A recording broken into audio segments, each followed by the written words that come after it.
ദൈവത്തിൻ്റെ അതിപരിശുദ്ധമായ നാമം മഹത്വപ്പെടുമാറാകട്ടെ.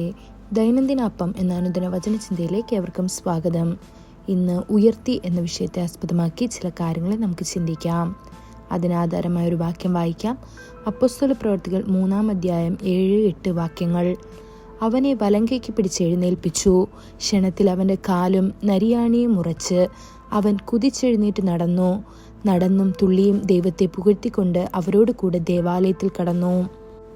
ദൈവം എപ്പോഴും നമ്മെ ഉയർത്തുകയും നമ്മെ ഉറപ്പിച്ചു നിർത്തുകയും ചെയ്യുന്നു. അവൻ ദുർബലമായ കാൽമുട്ടുകളെ ശക്തിപ്പെടുത്തുന്നു.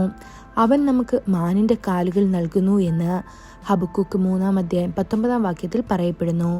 നാം എഴുന്നേറ്റ് അവൻ്റെ ശക്തിയിൽ നടക്കണമെന്ന് അവൻ പ്രതീക്ഷിക്കുന്നു. ചില സമയങ്ങളുണ്ട് നമ്മുടെ കാലുകൾ വഴുതി വീഴുന്നു. എന്നാൽ വീഴുന്നിടത്ത് നിൽക്കുന്ന ഒരു വൃക്ഷത്തിൽ നിന്ന് വ്യത്യസ്തമായി ഒരാൾ വീണ്ടും എഴുന്നേൽക്കണം.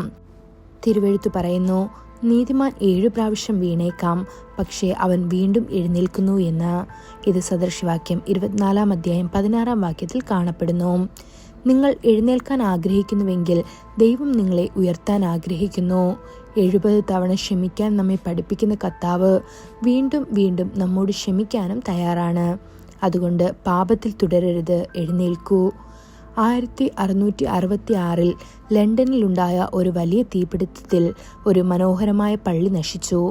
അവശിഷ്ടങ്ങൾക്കിടയിൽ ഒരു മനുഷ്യൻ ഒരു ലിഖിതം കണ്ടെത്തി, ഞാൻ വീണ്ടും ഉയർത്തെഴുന്നേൽക്കും. ഈ വാക്കുകളിൽ നിന്ന് പ്രചോദനം ഉൾക്കൊണ്ട് ഒരു മഹാനായ എഞ്ചിനീയർ ഒരു പുതിയ പള്ളിയുടെ അടിത്തറയായി അതേ കല്ല് സ്ഥാപിച്ചു. 35 വർഷങ്ങൾക്ക് ശേഷം ഒരു മഹത്തായ കത്തീഡ്രൽ അതിൻ്റെ സ്ഥാനത്ത് നിലകൊണ്ടു. ക്രിസ്തുവിനോടൊപ്പമുള്ള നമ്മുടെ ജീവിതത്തിൽ പോലും നമുക്ക് ഇടറി വീഴാം. ചില സമയങ്ങളിൽ ഇരുട്ടിൻ്റെ ശക്തികളുമായുള്ള പോരാട്ടത്തിൽ നാം പരാജയപ്പെടുന്നതായി തോന്നാം. എന്നാൽ നമ്മൾ വീണുപോയതായി കാണപ്പെടരുത്. മറിച്ച് ദൈവത്തിൻ്റെ സഹായത്തോടെ വീണ്ടും എഴുന്നേൽക്കണം. പത്രോസിനെ നോക്കൂ. പത്രോസ് തൻ്റെ ശിഷ്യത്വത്തിൽ ഇടറി വീണു. അവൻ യേശുവിനെ തള്ളിപ്പറഞ്ഞു, ശപിച്ചു, സത്യം ചെയ്തു. പക്ഷേ അവൻ നിന്നില്ല. അവൻ കഠിനമായി കരഞ്ഞു.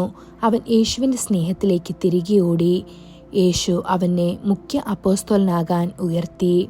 ദൈവമക്കളെ, നിങ്ങളുടെ വീണുപോയ അവസ്ഥയിൽ നിൽക്കരുത്. ദൈവത്തിൻ്റെ സഹായത്തോടെ വീണ്ടും എഴുന്നേൽക്കൂ. കർത്താവ് നിങ്ങളെ സ്ഥാപിക്കും. ഈ വചനങ്ങളാൽ ദൈവം നമ്മെ ഓരോരുത്തരെയും അനുഗ്രഹിക്കുമാറാകട്ടെ. കൂടുതൽ ധ്യാനത്തിനുള്ള വാക്യം 1 കൊരിന്ത്യർ 15-ാം അധ്യായം 10-ാം വാക്യം. എങ്കിലും ഞാനാകുന്നത് ദൈവകൃപയാലാകുന്നു. എന്നോടുള്ള അവൻ്റെ കൃപ വൃദ്ധമായതുമില്ല. അവരെല്ലാവരെക്കാളും ഞാൻ അത്യന്തം അധ്വാനിച്ചിരിക്കുന്നു. എന്നാൽ ഞാനല്ല, എന്നോട് കൂടെയുള്ള ദൈവകൃപയത്രേ. ഇന്നത്തെ ബൈബിൾ വായന രാവിലെ 2 ശമൂവേൽ 1-2 അധ്യായങ്ങൾ, വൈകുന്നേരം ലൂക്കോസ് 14-ാം അധ്യായം 1 മുതൽ 24 വരെയുള്ള വാക്യങ്ങൾ. ആമേൻ.